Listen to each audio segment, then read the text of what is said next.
रामनवमी के मौके पर भले ही भारतीय शेयर बाजार बंद है, लेकिन वैश्विक बाजारों में हलचल जारी है और इसी बीच सोने चांदी की कीमतों को लेकर एक बड़ा अपडेट सामने आया है। नमस्कार, आप देखना शुरू कर चुके हैं न्यूज 18 का डिजिटल प्लेटफॉर्म और मैं हूं आपके साथ सृष्टि शेखर।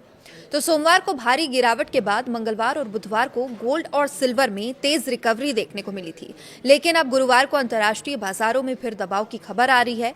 ग्लोबल मार्केट में सोना और चांदी दोनों फिसलते दिख रहे हैं और खास बात यह है कि सोने के मुकाबले चांदी में गिरावट दर्ज की गई है।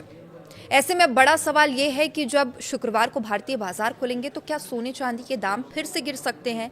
आइए समझते हैं पूरी स्थिति इस रिपोर्ट में। तो ग्लोबल मार्केट में आखिर गिरावट क्यों आई है, ये बड़ा सवाल है। गुरुवार को अंतर्राष्ट्रीय बाजार में सोना और चांदी दोनों दबाव में कारोबार कर रहे हैं।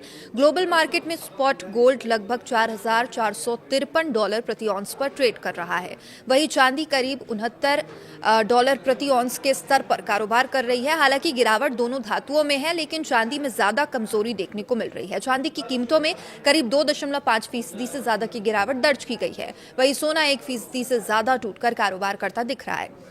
इस गिरावट का असर एशियाई और यूरोपीय बाजारों में भी दिखाई दे रहा है, जहां निवेशकों में थोड़ी सतर्कता देखी जा रही है। तो देखिए भारतीय बाजार में क्या इसके हाल है, उस पर बात करें तो भारतीय बाजार में बुधवार को कारोबार खत्म होने तक MCX यानी मल्टी कमोडिटी एक्सचेंज पर सोने चांदी में अच्छी तेजी देखी गई। MCX पर सोना लगभग 1,44,100 रुपए प्रति 10 ग्राम पर बंद हुआ, वही चांदी 2,34,700 रुपए प्रति किलो पर के स्तर पर रही।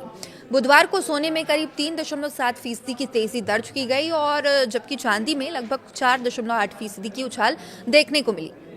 लेकिन अब इंटरनेशनल मार्केट में आई गिरावट को देखते हुए संभावना है कि शुक्रवार को भारतीय बाजार खुलने पर कीमतों में दबाव दिख सकता है।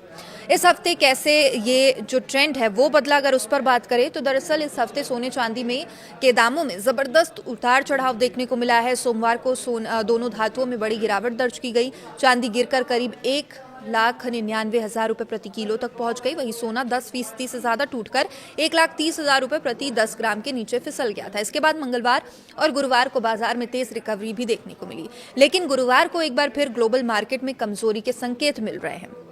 तो देखिए मिडिल ईस्ट संकट का इस पर क्या असर है, उस पर बात करें तो आमतौर पर जब दुनिया में भू राजनीतिक तनाव बढ़ता है, जैसे कि मध्य पूर्व में जो संघर्ष चल रहा है, तब निवेशक सुरक्षित निवेश यानी कि सेफ हेवन की तरफ रुख करते हैं और ऐसी स्थिति में सोने और चांदी की मांग बढ़ती है, कीमतों में तेजी देखने को मिलती है।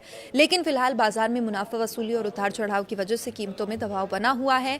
निवेशकों के लिए देखिए संकेत की बात करें तो पिछले एक साल में रिटर्न के मामले में सोने चांदी में इक्विटी मार्केट को भी पीछे छोड़ दिया है। चांदी ने करीब 100% से ज्यादा रिटर्न दिया, वहीं सोने की कीमतों में भी 50% से ज्यादा की तेजी दर्ज की गई। हालांकि हाल के महीने में भारी रैली के बाद अब करेक्शन भी देखने को मिल रहा है। पिछले 2 महीने में चांदी 45% तक सस्ती हो चुकी है, सोने में 30% से ज्यादा गिरावट आई है। इसलिए विशेषज्ञ फिलहाल निवेशकों को सतर्क रहकर निवेश करने की सलाह देते हैं। तो देखिए कुल मिलाकर तस्वीर यह है कि वैश्विक बाजार में उतार चढ़ाव के बीच सोने चांदी की कीमतें लगातार दबाव और रिकवरी के बीच झूल रही है। गुरुवार को अंतर्राष्ट्रीय बाजार में आई गिरावट के बाद अब नजरें शुक्रवार पर टिकी है।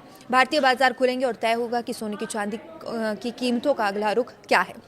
हालांकि अगर मध्य पूर्व का संकट और गहराता है तो आने वाले समय में सोने चांदी की कीमतों में फिर से तेज उछाल देखने को मिल सकता है। अपडेट्स लगातार हम पहुंचाते रहेंगे, देखते रहिए न्यूज 18। नमस्कार।